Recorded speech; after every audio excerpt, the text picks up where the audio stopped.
নমস্কার। যুক্তি তর্ক সঙ্গে অর্কই আপনাদের স্বাগত। আপনাদের সঙ্গে আমি অর্কপ্রভ সরকার। আন্তর্জাতিক খ্যাতিসম্পন্ন বাটপার এবং রুটলেস ওয়ান্ডার বাংলাদেশের অন্তর্বর্তী সরকারের প্রধান উপদেষ্টা ডক্টর ইউনূস শেষ পর্যন্ত পদত্যাগ করার ব্যাপারে মনস্থির করে ফেলেছেন। এমনই খবর বিভিন্ন সূত্র থেকে আসছে। এর পিছনে অনেকগুলো কারণ আছে। দেখুন, বাংলাদেশের বহু মানুষ সমাজ মাধ্যমে ইউনূসকে বলছেন, স্যার আপনি এবার ছেড়ে দিয়ে যে কাজটা করছিলেন সেই কাজটাই করুন।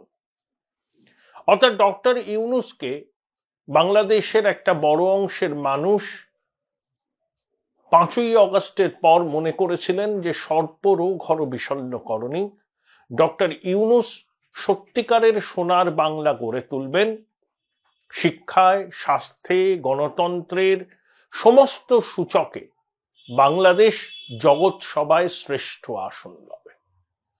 কিন্তু গণ অভ্যুত্থানের 6 মাস পরে যা পরিস্থিতি দাঁড়িয়েছে তাতে একটা কথা দিনের আলোর মতো পরিষ্কার, বাংলাদেশ শেখ হাসিনার জমানায় যে অবস্থানে ছিল তার থেকে কয়েক ধাপ পিছিয়ে গেছে। এটা শেখ হাসিনার তীব্র সমালোচকও মনে হয় মনে মনে এই সত্যটা স্বীকার করবেন। শেখ হাসিনা যে অটোক্র্যাট ছিলেন তো সে বিষয়ে কোনো সন্দেহ নেই। নির্বাচন তিনি করেছিলেন, তার মতো করে করেছিলেন। সেই নির্বাচনে বল প্রয়োগের অভিযোগ উঠেছে, বিরোধীরা পার্টিসিপেট করেনি, নির্বাচনের নামে প্রহসন হয়েছে সেই অভিযোগ উঠেছে। সেই অভিযোগ অনেকাংশে সত্যি। কিন্তু একই সঙ্গে বাংলাদেশের সাধারণ মানুষ মনে করছেন যে মোটা ভাত কাপড়ের সমস্যাটা এতটা ছিল না যেটা এখন তারা প্রতিদিন যে চ্যালেঞ্জের মোকাবিলা তাদের করতে হচ্ছে, এটা বাস্তব।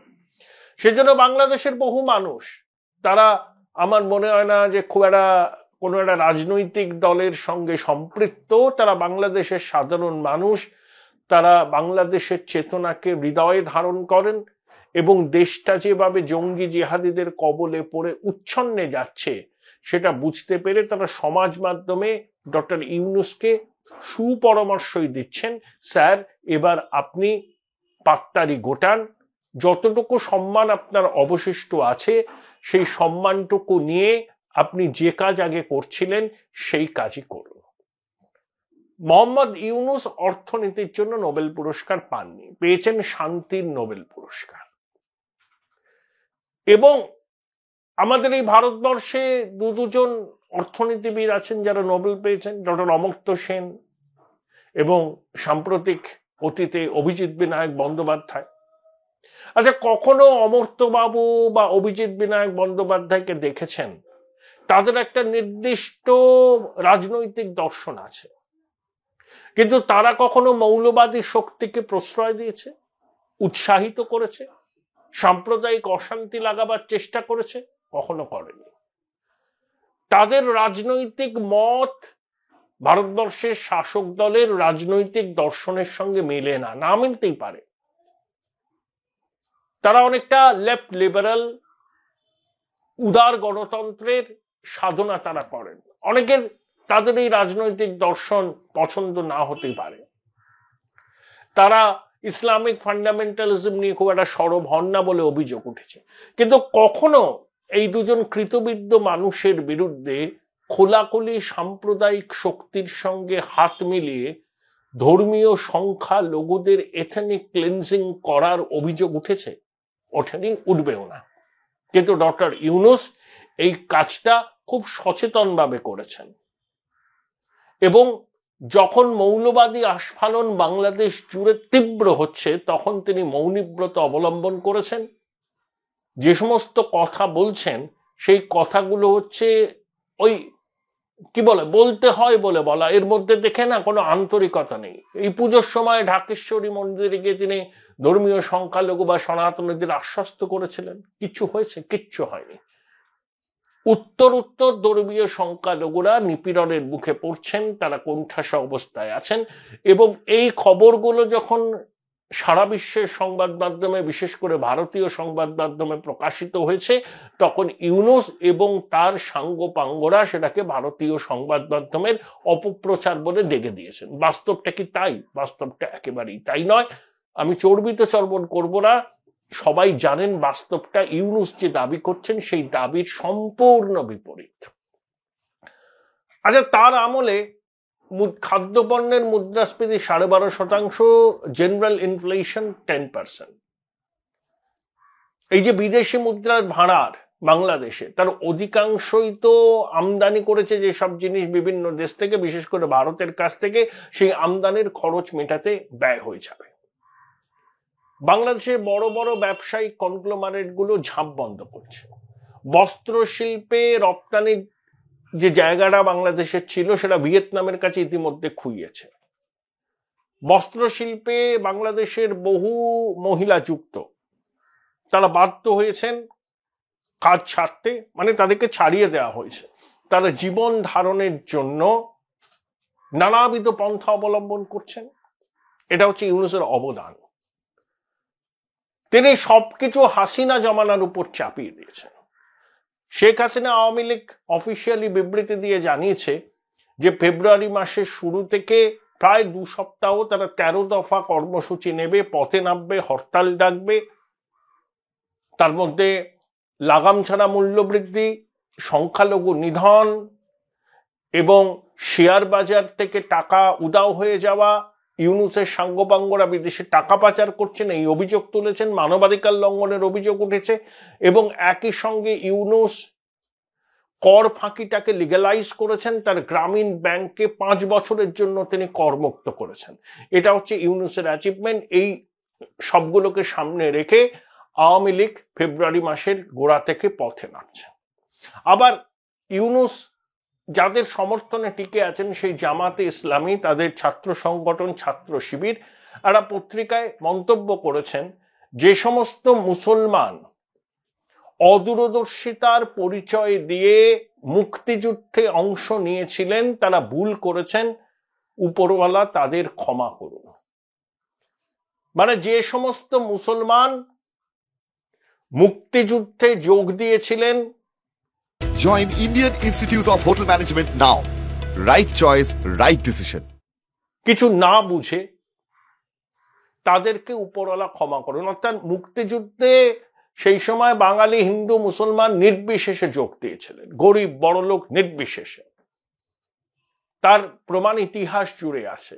জামাত বলছে কি, যারা মুক্তিযুদ্ধে যোগ দিয়েছিলেন, যে মুসলমানরা তারা অপরাধ করেছেন, উপরওয়ালা তাদের অপরাধ ক্ষমা করুন। অর্থাৎ মুক্তিযুদ্ধ বিরোধী শক্তি ইউনূসের সরকারকে সমর্থন করছে।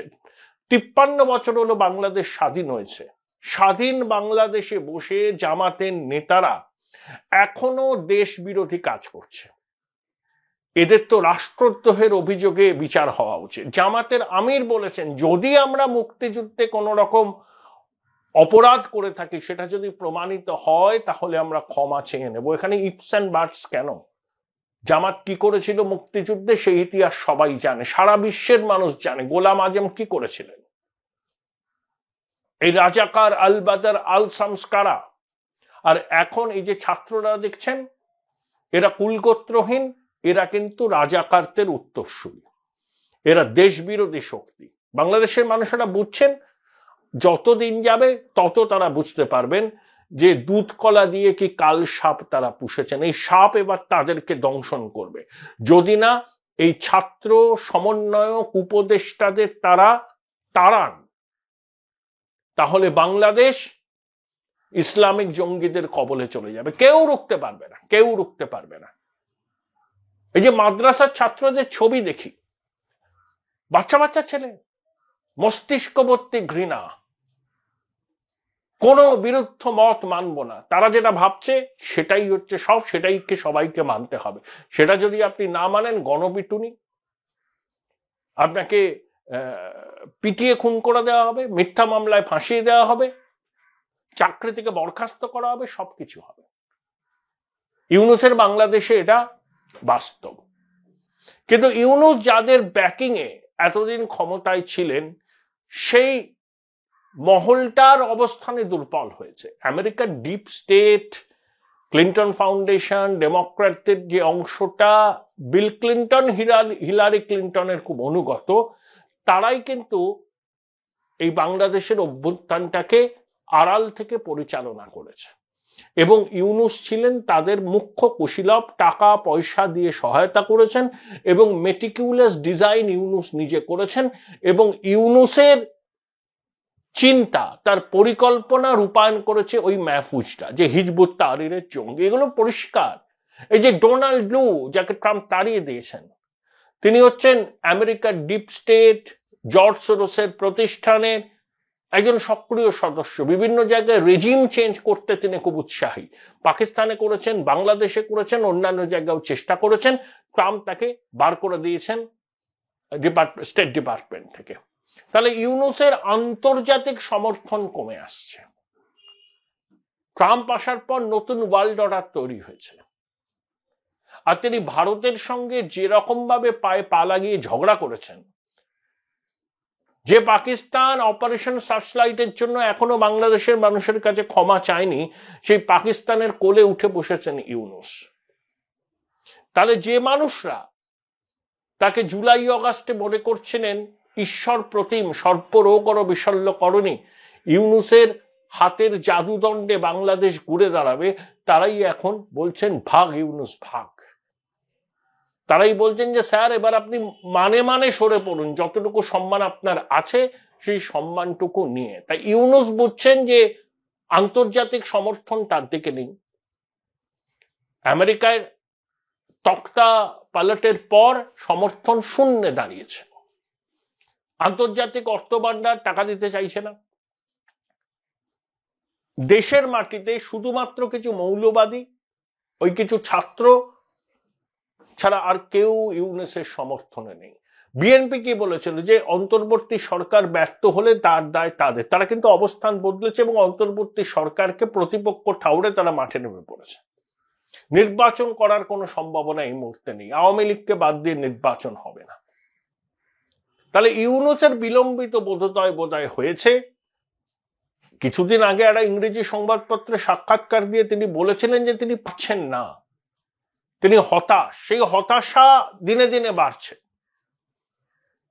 এবং সম্ভবত বিভিন্ন মহল থেকে যে খবরাখবর আসছে, হি has made up his mind যে এনাফ ইজ এনাফ।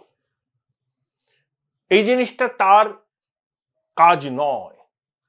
তিনি নিছক প্রতিহিংসার বশে বাংলাদেশকে 3 দশক পিছিয়ে দিয়েছেন শুধুমাত্র নিজের স্বার্থ চরিতার্থ করার জন্য। History will not be kinder to him. ইতিহাসের বিচার খুব নির্মম এবং ইতিহাস ইউনূসকে একজন অপরাধী হিসাবে বিচার করবে, যে শুধুমাত্র ব্যক্তিগত প্রতিহিংসা চরিতার্থ করার জন্য একটা স্বাধীন সার্বভৌম গণতান্ত্রিক রাষ্ট্রের মৌলিক কাঠামোগুলোকে তিনি ধ্বংস করে দিয়েছিলেন। ইউনূস নিজে নাস্তিক, 5 ওয়াক্ত নামাজ পড়েন কিনা জানি না। জামাতের যা দর্শন, এই যে মৌলবাদীদের যা দর্শন, একজন আদর্শ মুসলমান সম্পর্কে ইউনূস তার ধারে কাছে দিয়ে যান না। তা সত্ত্বেও মৌলবাদীরা ইউনূসকে কেন সমর্থন করেছেন? একটাই কারণ, ওই যে বললাম, রুটলেস ওয়ান্ডার। ওর তো কোনো জনভিত্তি নেই। তা জামাত এবং মৌলবাদীরা বুঝেছে এই লোকটাকে ফেস হিসাবে সামনে রাখলে পরে যা ইচ্ছা তাই করা যাবে, নিজেদের এজেন্ডাগুলোকে চরিতার্থ করা যাবে। আর এই লোকটারা রাজনৈতিক দল করার চেষ্টা করেছিল, অচিরে যখন দেখলো সেটা হচ্ছে না, পাত্তারি গুটিয়ে রণে ভঙ্গ দিয়েছিল। কিন্তু মনে সুপ্ত বাসনা ছিল দেশের সর্বোচ্চ ক্ষমতার শিখরে পৌঁছানো। সেটা সে পৌঁছলো ব্যাকডোর দিয়ে, চক্রান্ত করে, উৎখাত করে নিজের প্রতিহিংসাকে চরিতার্থ করলো। তাহলে এই ধরনের রুটলেস ওয়ান্ডার যখন at the helm of the affairs থাকে, তখন মৌলবাদীরা তাকে নিজেদের হাতের পুতুল হিসাবে ব্যবহার করে। উঠতে বললে উঠবেন এই লোক, বসতে বললে বসবেন, কারণ নিজের ব্যক্তিত্ব নেই। কিন্তু লোভ আছে অপরিসীম। এটাই হচ্ছে কারণ। ইউনূস যে খুব জামাত আর মৌলবাদীদের এইসব কাণ্ড কারখানা পছন্দ করেন আমি মনে করি করেন না, কিন্তু লোভ এমন জিনিস, সেই লোভকে তিনি সংবরণ করতে পারেননি। তাই জীবনের উপান্তে এসে এতদিন ধরে যা কিছু তিনি অর্জন করেছিলেন সেগুলো সব বিসর্জন দিলেন এবং বাংলাদেশকে একটা ইসলামিক জঙ্গি রাষ্ট্রে পরিণত করার জন্য যা যা পদক্ষেপ নেওয়ার দরকার মুখ্য উপদেষ্টার পদে বসে তিনি সেই পদক্ষেপগুলো নিয়েছেন, নিয়ে চলেছেন। কিন্তু এখন তিনি বুঝতে পারছেন his days are getting numbered, তাই he has made up his mind. আমার ধারণা 26শে মার্চের আগেই ইউনূস পাত্তারি গোটাবেন। কেন আমি বললাম, এর ব্যাখ্যা আমি প্রতিবেদনে দেব না। বিভিন্ন মহল থেকে, সেই মহল বাংলাদেশের অভ্যন্তরীণ রাজনীতির খোঁজখবর রাখেন, খুবই ইনফ্লুয়েন্সিয়াল, বিভিন্ন মাধ্যম থেকে খবর তো সবার কাছেই আসে। তো আমরাও সেই খবরটা পেয়েছি 26শে মার্চের আগে ইউনূস দেশান্তরী হবে, বলবেন রইল ভোলা চলল ভোলা, আর ফিরবেন না বাংলাদেশ।